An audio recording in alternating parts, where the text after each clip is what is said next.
Hi, I'm Ayla. I spent years believing that if I just worked harder, loved deeper, showed up more, maybe one day, they'd really see me. Maybe they'd stop treating me like I was just some extra piece in the background of their lives. But they didn't. They erased me. Not quietly, not slowly. They erased me at their anniversary party for Isla's boyfriend. It had been raining all morning. The soft kind of spring rain that makes the air smell clean, like new beginnings. I sat by the window, wrapping the gift I'd spent weeks planning. A hand-painted clock, delicate and simple, with our family name etched across the bottom. I'd even ordered a custom card, white with gold lettering. Subtle, elegant, thoughtful. I had rewritten the message inside 5 times, making sure every word felt right. Every word felt like love. Part of me, this stubborn, hopeful part, kept thinking maybe this would be the year. Maybe they'd notice. Maybe they'd feel it.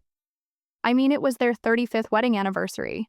If there was ever a time to show up for them, this felt like it. Maybe this was my chance to be part of something, to matter in the way Isla always seemed to. The rain had softened into a light mist by the time I picked up my phone. I held it for a while, staring at my mom's name on the screen. My thumb hovered over the call button.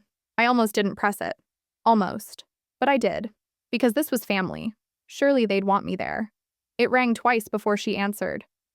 I pictured her at the kitchen table, probably drying her hands on that old striped dish towel, the one she always used when she was distracted. Her voice came through light, practiced. "Hey, sweetie," she said. I smiled, tried to keep it casual. "Hey, Mom. I was thinking maybe I could come a couple days early. Help set up for the party?" There was a pause. Just the soft sound of something clinking in the background. Then she laughed, but not the good kind. It was thin, strained. "Oh, Ayla," she started, and something tightened in my chest. That tone. The one she used when she didn't want to say no, but already had. Before I could fill the silence, I heard another voice. My dad's.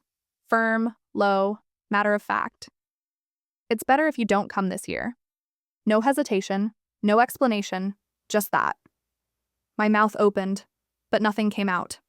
I heard a chair scrape across the floor on their end, like someone had stood up and walked away. "It's complicated," he added. That's all he said. Just 2 words. Like that explained anything. My heart dropped a little. "Complicated how?" I asked, barely above a whisper. Another pause. I could almost picture them looking at each other, unsure of who should say the next part.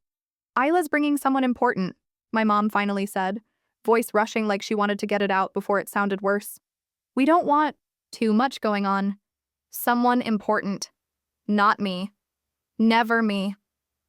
I pressed my hand to the window. The glass was cool beneath my skin. "Right?" I said. "That's all." Another pause. Then they hung up. Just like that. I stayed there for a while. Still, holding the phone long after the call had ended. Like maybe, if I stayed still enough, they'd call back. Tell me it was a mistake. Tell me they wanted me there. But they didn't. The house felt too quiet. I placed the phone next to the wrapped gift and sat at the kitchen table. I stared at it. This perfect little package that no one would open. The card filled with words they'd never read. I thought about all the times I'd been on the sidelines. The birthdays where my name was misspelled on the cake. The family photos where I was half out of the frame or not in them at all. Still, I kept showing up. I kept trying. I kept believing that maybe the next time would be different. But sitting there, with the rain trailing down the windows and the silence wrapping around me, I realized something I hadn't let myself see before. They never wanted me there. Not really. The gift sat untouched, the card unopened, and that small, foolish hope I'd carried all these years, it slipped quietly out of my hands. It had been a few days since that call, since the silence, since the quiet goodbye no one had the courage to say out loud. I hadn't touched the gift. It sat exactly where I'd left it, wrapped with care, the card tucked neatly underneath. I tried not to look at it, but every time I passed the kitchen table, my eyes would catch on that little white corner peeking out. like it was still waiting to be claimed, like part of me still was. One morning, I was scrolling through my phone, more out of habit than anything. My thumb moved lazily over the screen, not really taking anything in. Notifications blurred into background noise. Until I saw it, the first photo, a wide white canopy strung with fairy lights, a table packed with catered food. My mother's favorite lilies arranged perfectly in the background. I knew that setup, knew that tablecloth, knew that moment. It was the anniversary party. Swipe, another photo. This time, Isla, glowing in a champagne-colored dress, stood in front of a crowd, holding up a gift, my gift. The clock I had chosen. The one I had spent weeks planning. The one I had wrapped with my hands while hope tangled itself around my heart like it always did. She was smiling, beaming, presenting it like it was hers, and then the caption underneath. So thoughtful of Isla to organize everything. We're so proud of her. No mention of me. No hint of the person who picked that clock, who wrote every word in that card. Who tried. I stared at the screen, willing it to be wrong, willing it to change. But it didn't. It just sat there, glowing back at me like the punchline to a cruel joke. Swipe. More photos, more praise, more perfectly curated happiness. And then the comments started. She didn't even bother to show up. So selfish. Some people just can't handle when others shine. I felt each one like a tiny slap. Not loud, not sudden, just sharp, repeated, unrelenting. They weren't just celebrating without me. They were rewriting me. They were turning me into the one who didn't care, the one who didn't show, the bitter sister, the distant daughter, the one too small to matter, too petty to be missed. The worst part? They were doing it so casually, so easily. It was like I was never really part of the story at all. Just some side note they forgot to edit out completely. I set the phone down. The screen lit up again with another comment, but I didn't read it. I didn't need to. The lie had taken root, and I didn't scream. I didn't call anyone. I didn't fight back or demand answers. I just sat there, the stillness around me growing louder than any noise, because I knew. They weren't just celebrating without me. They were erasing me, and maybe they always had. The party was still going strong, streamers glinting under fairy. Lights, champagne bubbling over, laughter floating from room to room like nothing in the world could touch it. Isla, of course, was at the center of it all. Perfect hair, perfect dress, perfect smile. She floated from guest to guest like it was a red carpet event, and she'd personally curated the entire night, which apparently she had. At one point, she pulled a tall guy toward a small group near the dessert table. Her voice was just a little too bright, just a little too polished. "This is Liam," she announced, fingers tightening around his arm like she was presenting a trophy. "We've been seeing each other for a few months now." Liam, clean-cut, genuine, clearly not used to the performance, offered a warm smile and shook a few hands. He didn't have that glazed, rehearsed look the others wore. He looked real, relaxed even, still oblivious to the undertones swirling through the room. My father handed him a glass of champagne with that same forced charm he wore like a suit. Liam chuckled, lifting the glass in an easy, casual toast. "Crazy small world, huh? I just started at Pacific Terrace recently. My boss is amazing, tough but fair." Then he paused, glanced around like it was no big deal, completely unaware of the storm brewing beneath every polite smile. "To Ayla," he said, lifting his glass a little higher. "She's sharp as hell, really knows how to lead a room." Silence. The Ryan. Kind of silence you don't hear unless you're paying attention. The kind that stretches just long enough to make your skin prickle. Forks hovered midair. Champagne stopped mid-sip. You could hear the quiet whir of the ceiling fan. Someone near the kitchen dropped a utensil. It hit the tile with a loud, sharp clink. Liam looked around, confused, his smile faltering just slightly.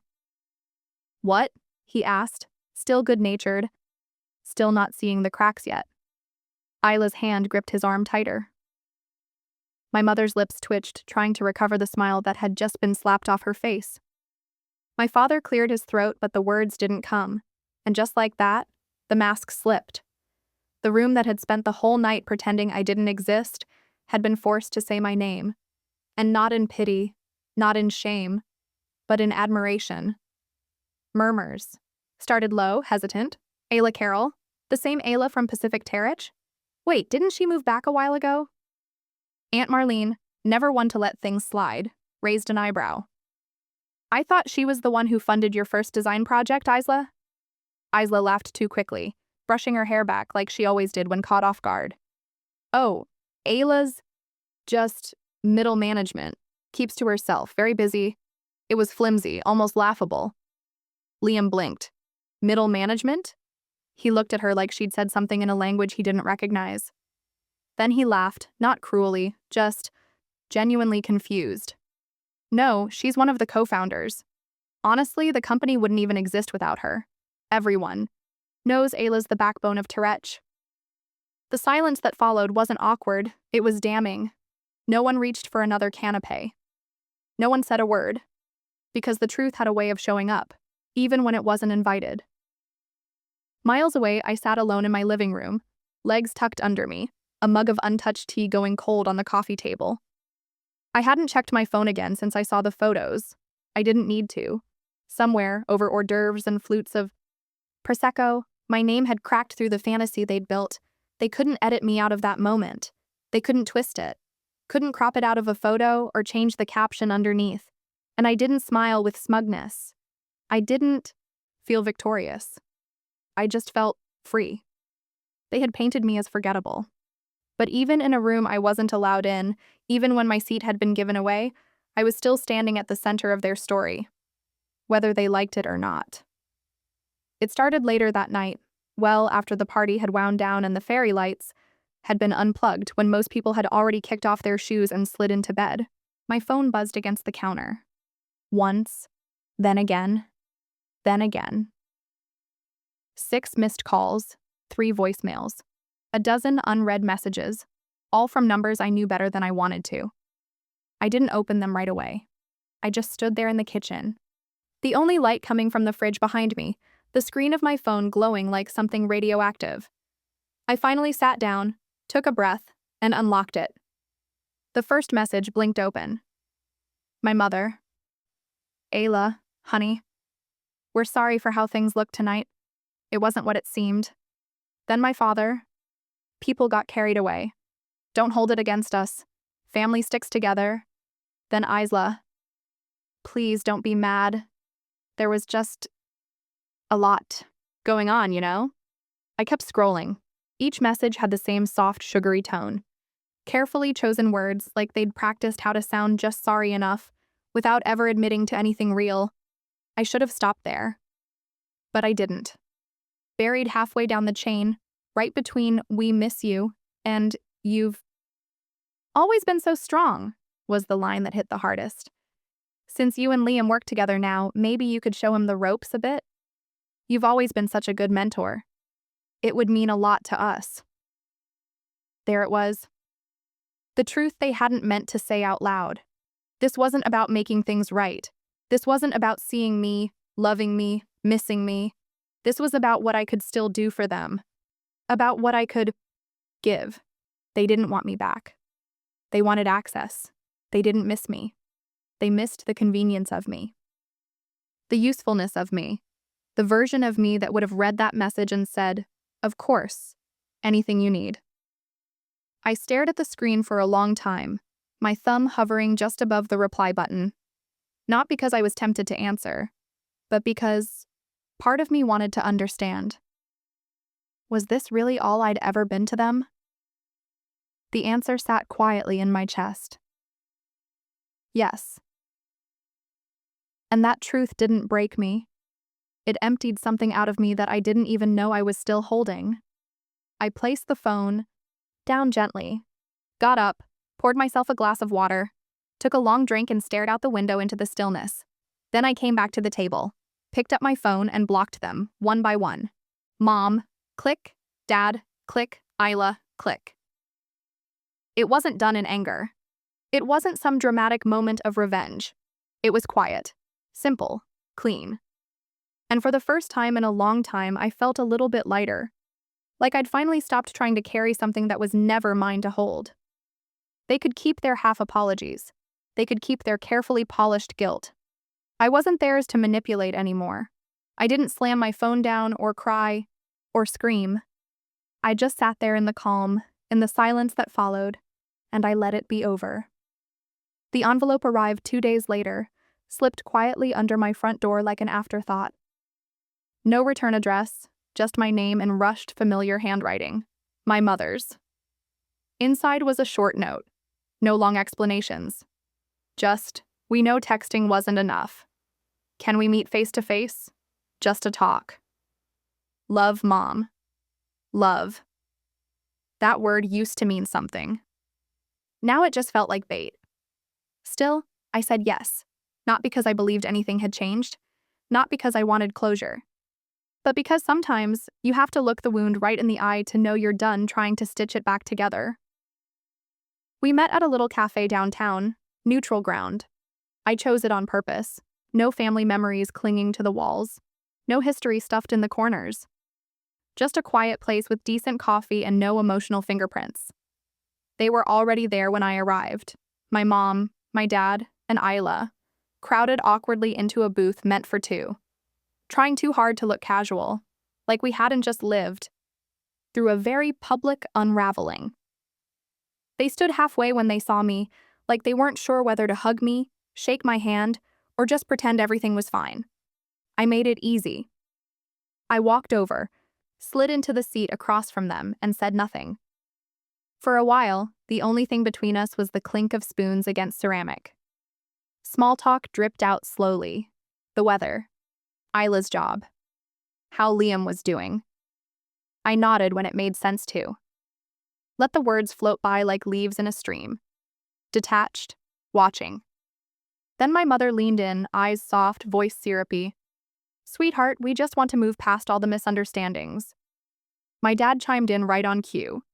Family's too important to let little things get in the way. Isla added her own rehearsed line. People twist stories so easily. You know how it is. I let them talk. Let them pile excuses into a shaky tower built on half-truths and selective memory. Then, finally, I spoke. If you're really sorry, I said, voice calm but steady, you'll say it publicly, in front of everyone who heard the lies. It wasn't a threat. It wasn't angry. Just a line. A boundary. One I should have drawn years ago. The table stiffened. Like I'd shattered something they weren't ready to admit was already broken. My mom blinked, her smile cracking just slightly. My dad glanced at his watch, suddenly aware of the time. Isla shifted in her seat, wrapping her fingers tight around the strap of her purse. Ayla, my mom started, her voice dipping into that gentle scolding tone. There's no need to make a scene. What's done is done. My father leaned in, trying for firm but landing somewhere between annoyed and afraid. Dragging it back up only creates more division. And Isla, always eager to smooth things over, gave a breezy little shrug. People move on so quickly. No one even remembers now. I looked at them. Really looked. The people who had smiled through my erasure, who had let my name disappear from photos, from stories, from the version of the family they liked best, and I saw it clearly. They weren't sorry they hurt me. They were sorry they couldn't control me anymore.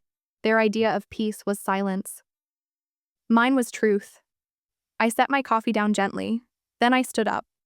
And when I spoke, I didn't raise my voice. I didn't need to. I'm done crossing lines to stay in rooms that never wanted me. A few heads turned. I didn't care. They sat frozen, faces flickering between shock and something like embarrassment. But I didn't wait for them to respond. I didn't give them that chance.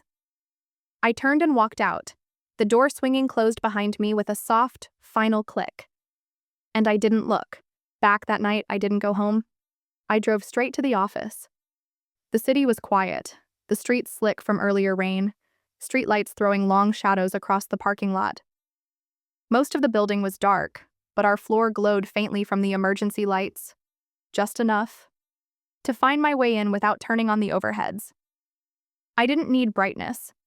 I just needed clarity. I unlocked my office, turned on the desk lamp, and sat down at my computer. The familiar hum of the machine spinning up was strangely comforting. My fingers moved on their own, pulling up files, opening folders I knew by muscle memory. First, the mortgage payments. They'd bought a second home a few years ago, one they couldn't really afford. I'd been quietly covering the difference. Every month, no questions asked. I stopped the auto transfer, then the health insurance. My dad's private plan that covered his golf injuries and routine back procedures. It wasn't cheap, but I'd paid it without complaint, like a good daughter. Terminated. Then Isla's emergency fund. She never called it that.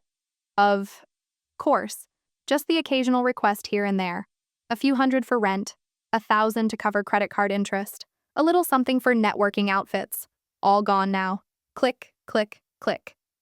Each step was precise, not fueled by anger, but by a quiet understanding that I had nothing left to give them that wouldn't cost me something I wasn't willing to lose anymore. I didn't leave a note, didn't send a message. I just ended it. And I walked out of that office lighter than I'd felt in years. It didn't take long for the backlash to start.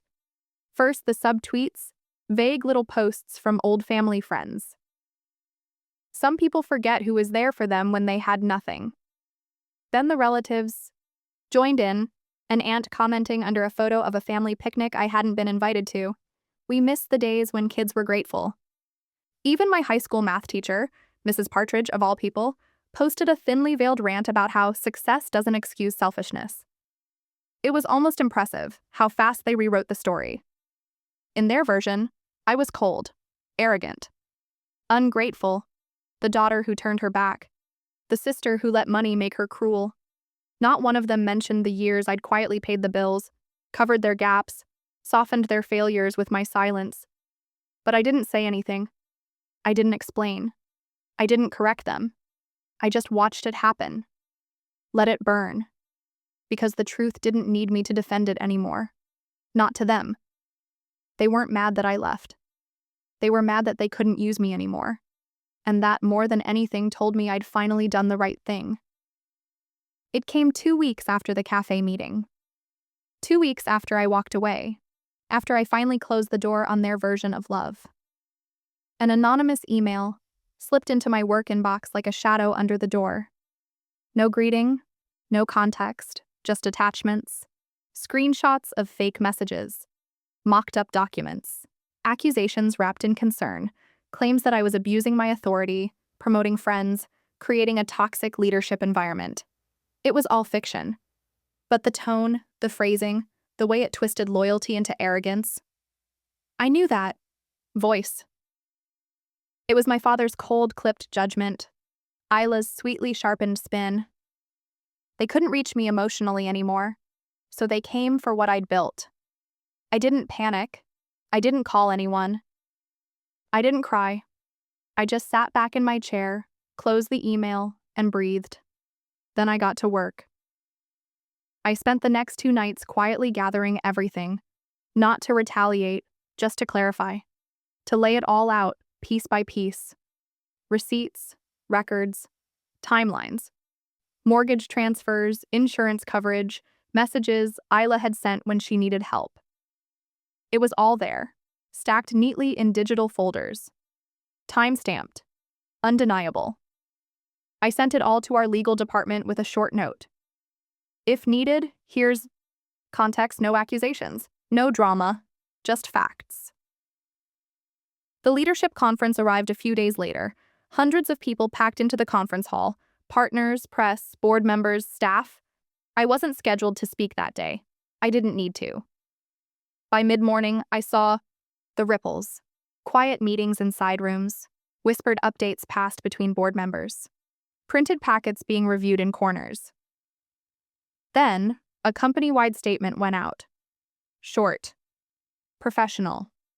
No names. But the message was loud and clear. We are aware of recent attempts to undermine the integrity of our leadership. After review, we stand confidently behind our team and their contributions to our company's continued growth. No apology needed, no name dropped, just the truth, standing quietly on its own. And it was enough. I left the building that night alone. No cameras, no applause. Just the quiet crunch of gravel under my shoes as I walked to my car. The cool breeze rolled in off the lake as the day began to soften into gold. I drove with the windows down, letting the wind sweep through me like a clean slate. No more explaining. No more trying to be understood by people committed to misunderstanding me. I parked near the water and walked to a quiet bench. The same one I used to sit on during the harder days when I still clung to the belief that love had to hurt a little to be real. I sat down, hands resting in my lap, still, steady. Then I reached into my bag and pulled out the old birthday card. The one I had written years ago, packed with all the hope I used to carry. The ink faded now, the edges soft from being opened too many times. The handwriting inside looked younger. So did the girl who wrote it. Dear Mom and Dad, I love you. I hope you know that. No matter what happens, I'll always be proud to be your daughter. I read it once more, not with sadness, not even with regret, just with understanding. There was a time I would have done anything to hear those words said back to me. Now I didn't need to. I folded the card again, gently, reverently, and I set it beside me on the bench. The wind caught it almost immediately, lifted it softly like it knew the weight it carried. It tumbled through the grass, light and free, before finally landing near the edge of the path. I didn't chase it. I didn't look back. I just let it go. Sometimes the hardest goodbyes are the ones you say without a word, the ones where you finally stop explaining yourself, where you stop auditioning for love that has always asked too much and given too little, where you stop showing up just to be invisible. I don't miss them. I miss the version of me that thought they might change. But that version is gone now. And in her place is someone stronger, quieter, sharper, someone who doesn't confuse being needed with being loved. They can rewrite the story however they want. Let them twist it. Let them tell their friends I turned cold, that I walked away, that I was ungrateful. They're not mad I disappeared. They're mad I stopped letting them hold the pen. Have you ever had to walk away to find your peace? If this story speaks to you, if it echoes something you've carried, I'd love to hear your story.